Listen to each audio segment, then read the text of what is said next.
Everyone, and welcome to our new podcast, LightCastle Live, where we bring you up close and personal conversations with industry experts and notable changemakers making an impact in Bangladesh.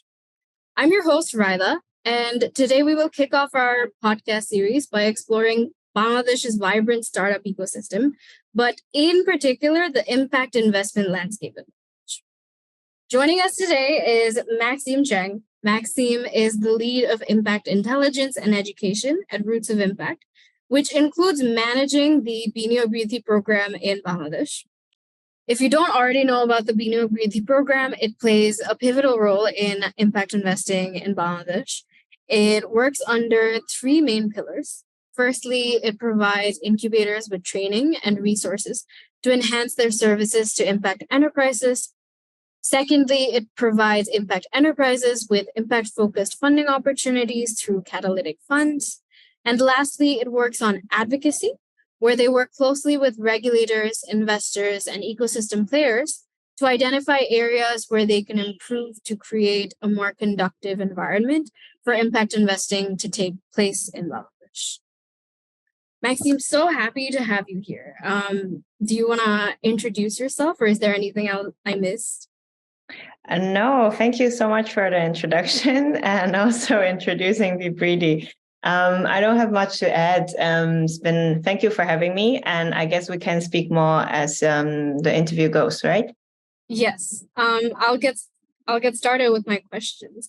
My first question would be, what specific sectors or industries in Bangladesh do you find most promising for investment opportunities, particularly with impact in mind? I see. That's an interesting question because so far in Biniyog Briddhi, we have been operating sector agnostic, meaning that we don't have a specific focus in terms of sector. Especially at the launch of Biniyog Briddhi, which was already back in 2020, quite a few years ago now, we saw that the impact startup scene is relatively nascent. Yes, there are quite a few relatively mature impact startup, for example, iPharma. But then for a lot of people, I think the concept of impact is still relatively nascent. And so it was a conscious decision that we do not want to filter or be very selective about which sector we want to focus on, but really also to leverage the opportunity to launch this program that has an impact on the countrywide level and make sure that everybody is included in the game. Of course, given the geographical location of Bangladesh, as well as the history and also economic activity, there are a few sectors that we see more impact startups that operate in. For example, agriculture or RMG sector. But what I would like to also highlight could be interesting is that, climate change, right? And Bangladesh is a very interesting or specific geographical location in terms of how you're experiencing a lot of the population experiencing climate change. And so that could be direction that a lot of different startups from different segment or sector actually can contribute to. Either you're a tech or a fintech or a agriculture startup. I think climate change is always relevant. Another aspect is also the topic of gender inclusion. I think this is continuously to be quite an interesting topic in Bangladesh, given the gender norms. Again, I think this is more of a cross-sectoral topic that a lot of different industry could actually have an influence on in terms of how gender impact can be created. And so I wouldn't necessarily narrow it down to a specific sector, but these are the different trends or also overarching topic that I see could be quite relevant in Bangladesh. Right. Yeah, that makes sense. I think climate and gender usually do stick out as the more important topics that I think everybody is increasingly concerned about. So, moving on to my second question. In your opinion, what are some key qualities or traits that you look for in a startup founder? In a startup founder. Interesting. Okay. I think this is actually a very important question, especially when you're looking at early stage startup, right? So maybe they don't necessarily have a very long track record. And so the quality of the leadership is actually very important in terms of how they are, in terms of skills, but also how they are able to bring in other talents in their team and also motivate their team to move forward. So I think I just mentioned a few qualities, meaning that, well, the ability to relate to the team, the ability to also identify talents. But I think in the past few years operating in Bangladesh, founders that I like, certain qualities of founders that I find particularly important. One is communication skills. Communication skills is not only relevant in terms of pitching, right? Like, of course, as a startup, you do a lot of pitches to investors or funders. But communication skills is also very much about how you relate to your team, how you relate to people around you. A note, maybe a hint to the founders. When you think that people only judge you when you pitch, actually, we're also looking when you are like on day-to-day basis, how you communicate and relate to each other. So definitely work on the communication skills, not only in terms of fluency of English and ability to articulate in a very precise manner, but also is about how your personality comes through your communication. Are you a dominant leader and that lead a very hierarchical organization? Or are you a team leader that is encouraging and encourage and acknowledge the contribution of your team member? These are very nuanced demonstration of your qualities, but I think these are also very important. So I would definitely highlight that. And then, of course, second is ability to rebound, resilience. So as an entrepreneur, you basically are trying to solve a problem. And so you cannot expect that the journey would be problem-free, of course. And this is natural, but like the ability to not get too frustrated about it and get going and not get aggressive about also the situation. I think this is also very important. So yeah, these are my 2 cents. I'm sure there are many other people in the field who have already spoken a lot about it, but I think I will highlight a little bit more on the soft skill side that I also see as very important. Right, thank you. Yeah. Other investors or other ecosystem players that we talk to also talk about the same qualities, resilience particularly. I wanted to get started with a few questions just on like generally that we ask all investors, but I want to dive a little bit deeper now into the Biniyog Briddhi Program. Could you tell us a bit about how the Biniyog Briddhi Program integrates impact measurement and management aspects for its investment due diligence processes? Right. This is an excellent question. I love to talk about this all the time. For an impact enterprise, I think people naturally think that, oh, wow, the impact and the finance, how can I put them together? But if you stop for a moment, as an impact startup, it's a business.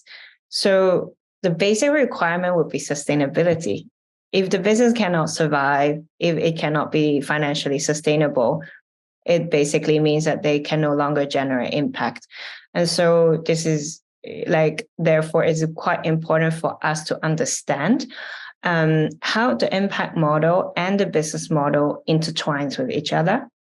This is just to give it a start, like how we see it on a relatively high level.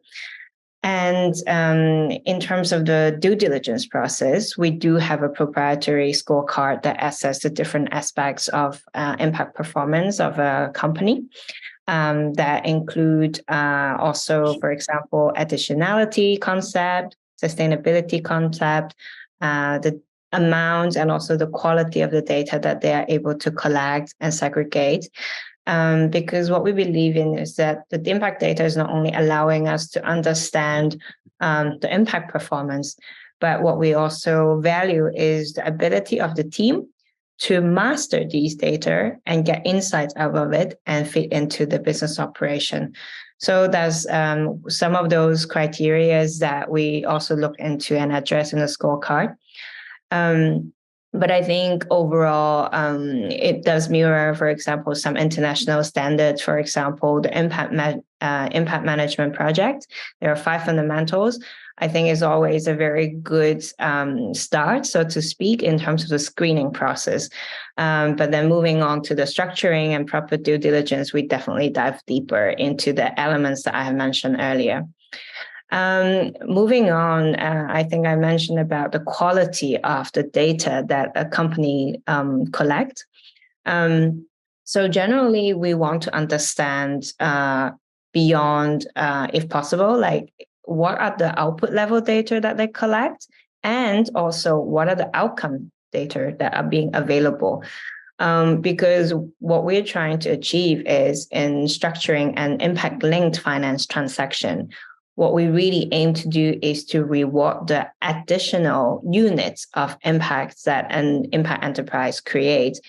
And so what we're trying to do is that, well, as much as possible, we want to reward the outcome level achievement instead of output level. And so that's something that we would try to understand and get better idea on.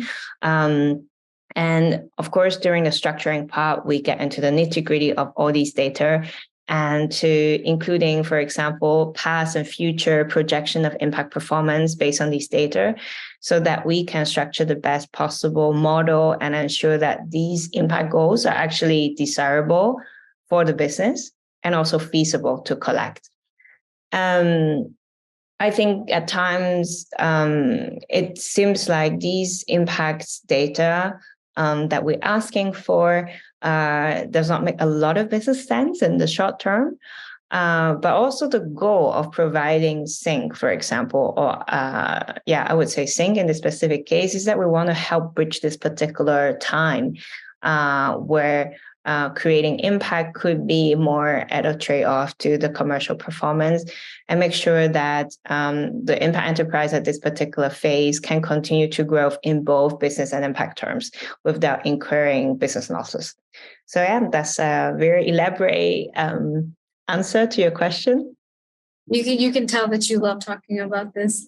I had a follow-up question, actually. I think a lot of the criteria that you were looking for, it requires the business for the enterprise to already be at a stage where they are monitoring and measuring their impact. Could you tell us a bit about the kind of training that Biniyog Briddhi already provides to create that capacity for enterprises? Right. Yeah. So, Ryder, you mentioned earlier about the first pillar of Briddhi, which is like providing training to service providers, right? But then actually also under the same pillar, these service providers, after they're being trained, they also get to work with impact entrepreneurs to offer 2 specific types of support. One is on impact measurement and management, as we mentioned, but also on investment readiness, because to prepare for raising impact investment, how can you integrate the impact side in your pitch deck, for example, or how can you also take the impact creation into your financial kind of projection? They actually related. So they also got a chance to work with local service provider who have been trained on these 2 topics. On the relatively beginning stage of the journey, I would say. And then now also this year, we have also launched a new component, so to speak, which is called the Impact-Linked Finance Readiness Bootcamp. So for impact startups that have already completed, let's say, the voucher scheme experience, where they have already gained fundamental knowledge about investment readiness and impact measurement and management, how can they get to the next stage to get either, let's say, a sync, for example? This is where the quality of data and also the ability to master these data comes in. And so this is a new component that we introduced that we would give more hands-on support directly from the Roots of Impact team to the impact enterprises. So these are the 2 main type of, let's say, 2 main touch points, so to speak, where impact entrepreneur can get support from the capacity building side. And of course, then later on, if they survive our scorecard and due diligence, there's a chance also for them to get catalytic funding. Right. Thank you. I just wanted to ask that follow-up question so that everyone has a clear idea of where to get support for impact measurement and management in the first place before they look to funding. Yeah. Another question I think interesting is as impact investing gains more and more traction, I think it also comes on the flip side of impact washing. So how does Biniyog Briddhi sort of navigate that, and what have been your experiences with that? So that's a very good question, because impact washing is very present, I would say, not only in Bangladesh, impact investing ecosystem, to be honest. I think it comes from a place where people do not necessarily have enough vocabularies and also framework to speak about impact in a way that is precise and accurate. And that's why in Briddhi, we have been doing a lot of capacity building work around what impact is and what impact measurement and management means, because this is really helping you to articulate what impact is with much more precise wordings, but also allow you to dissect impact in more different dimensions. Like here, I'm also, again, making reference to the 5 fundamentals of impact management project, that allows you to ask a very simple question. For example, who are we talking about that we're creating impact for? What exactly is the impact that we're trying to create for this particular target group? And how much are we going to create, like in terms of the change that we would like to create for them? And then the 4th and the 5th one, which is risk and attribution, these are more technical, so I wouldn't go into it, but simply able to articulate impact by adding these dimensions already create a little bit more depth and understanding. And this is something that we've been really trying hard to advocate for and brainwash a little bit the ecosystem player, so to speak, so that it really becomes a habit for people to talk about impact. You know, when you talk about impact, there's so much more that you can make reference to add depth to it. And therefore, later on, it would also be easier for you, for example, if you want to create financial incentives that is linked to impact, the more accurate you can be about the impact that you're generating, the easier it is also to link it to a financial incentive that is more reflective of the actual impact performance. So that's one.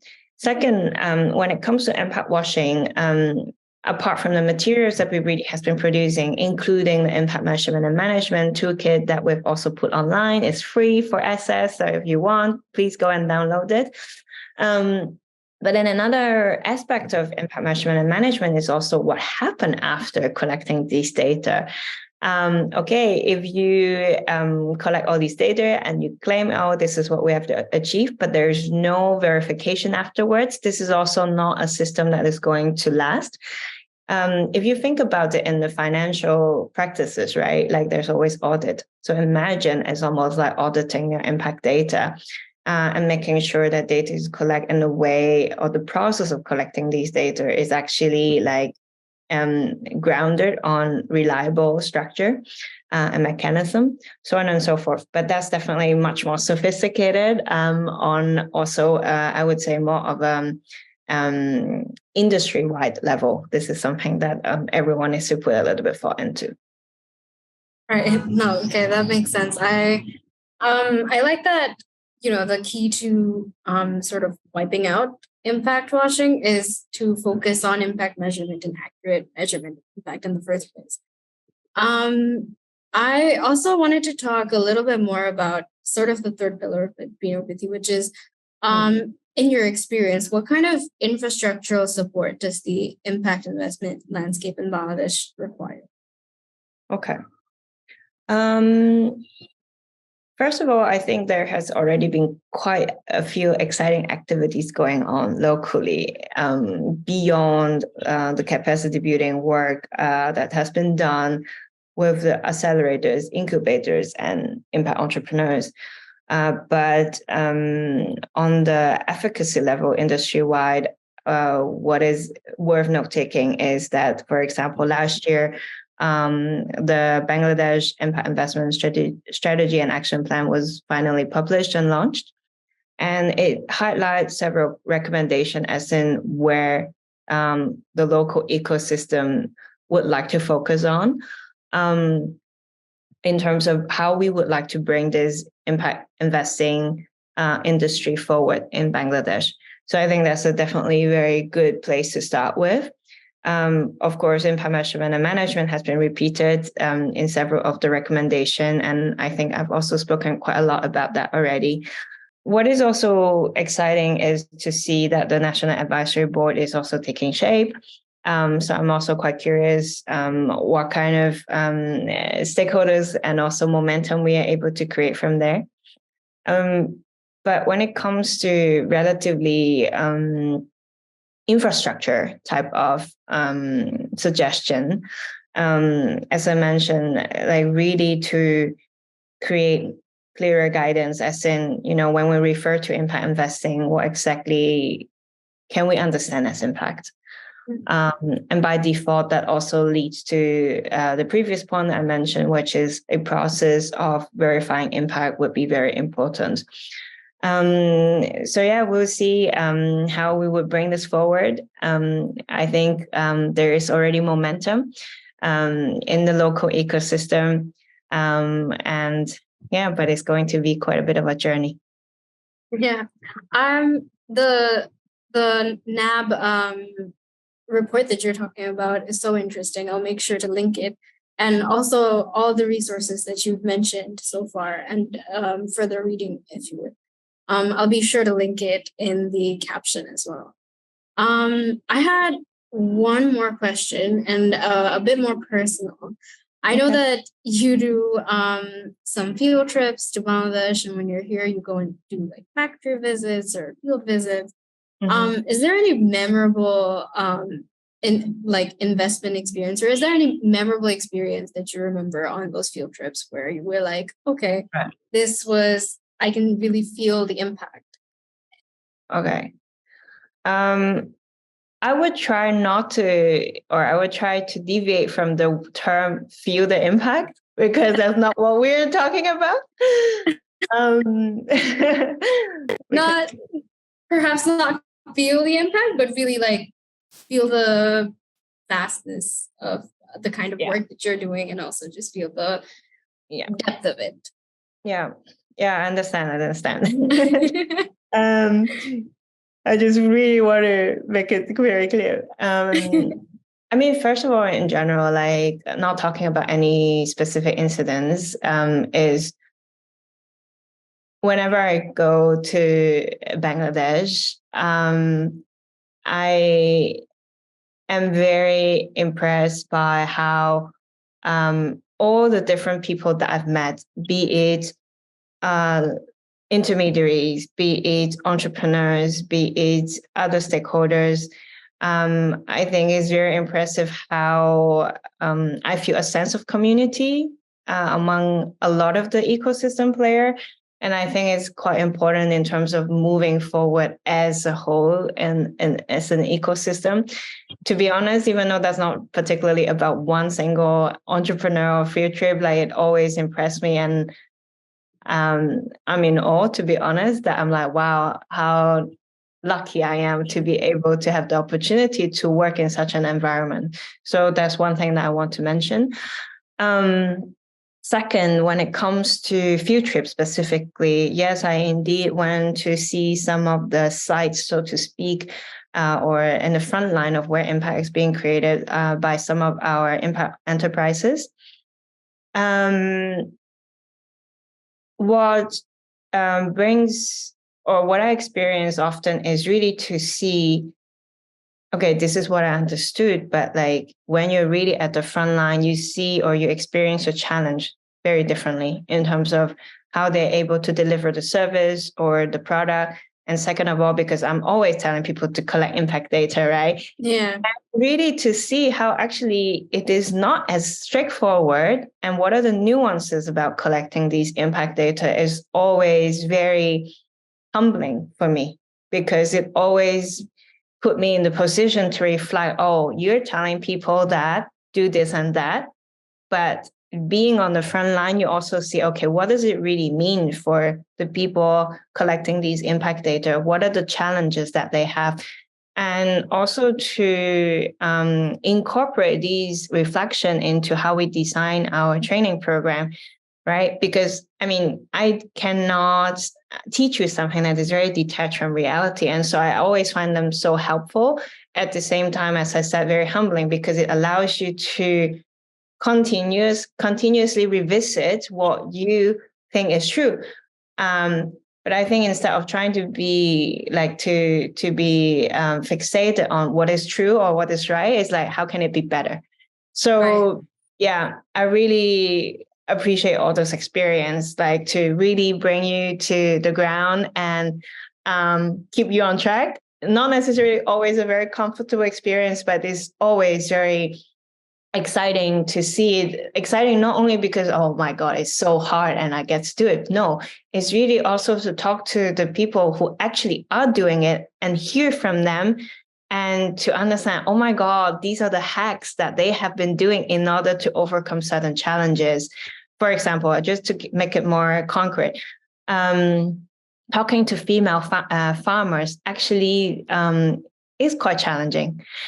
When you ask them about, what do you usually do? Do you have a job? They most likely tell you that, no, I don't. I work at home. So I don't generate income. But then when you talk to them more, actually they do many different things, because exactly because of that, they don't necessarily identify themselves that I'm the one who is working, because I'm taking care of the household, I'm cleaning, I'm taking care of the children, but I'm also raising the cattle at the backyard of my home, so on and so forth. And so, how can you really get to the real information that you need from these end customers? It requires some skills. And obviously, our impact enterprise have developed a lot of wisdom and knowledge and tools around it. And I find that very fascinating. Yeah, it sounds very insightful, and it sounds very, like you said, humbling. I think I have just one last question, which is, when you were thinking of launching the Biniyog Briddhi Program, did you, so to speak, to launch it in Bangladesh? How does Bangladesh compare to peer countries that you've looked into? I see. So Biniyog Briddhi is not only a project that I started. Actually, is collaboration between a Swiss embassy in Bangladesh, Impact, and LightCastle, right? I think how it started was, it was already 2018, the first time that we went to Bangladesh, right? To see, this is a country where it's experiencing very rapid economic growth.